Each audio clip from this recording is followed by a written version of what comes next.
กลับไปหาวนสาวหนองคายคือทอดหลายใจอ้ายปันป่วนซ้ำมีบ่นอแก้มนวลคือสิชวนหมู่ลงเล่นน้ำเกือบจะปี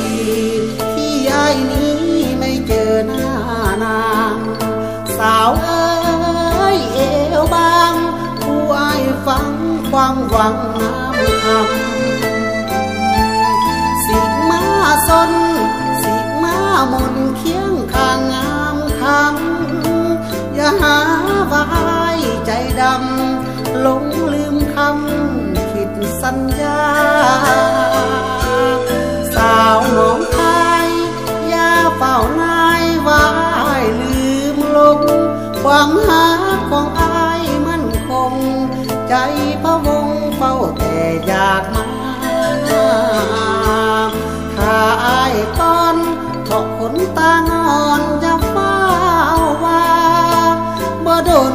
ดอกเด้ออีลาบ่หมดราคารอกคำขออ้ายห่วงแต่สาวพ่อดุมลาวข้ามโค้งมาหลอนอุ้มหักมาฝากงามงอนกลัวบังอ่อนอ่อนสอนคำชายมายามเทื่อหน้าขัดสิว่าอ้ายเม่นผู้ใดคนสาว่าโดดคงตายเพราะสาวหนองคาย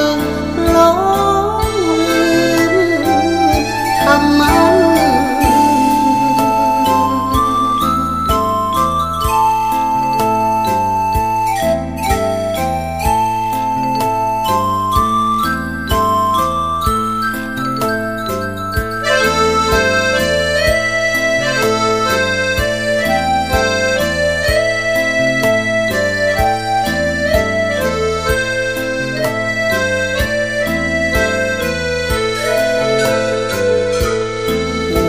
แต่สาวพ่อนุ่มลาวข้ามโค้งมา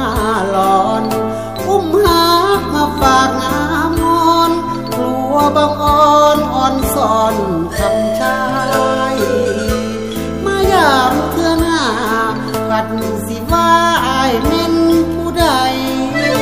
คนสาว่าโดดคงตายเพราะสาวหนองคาย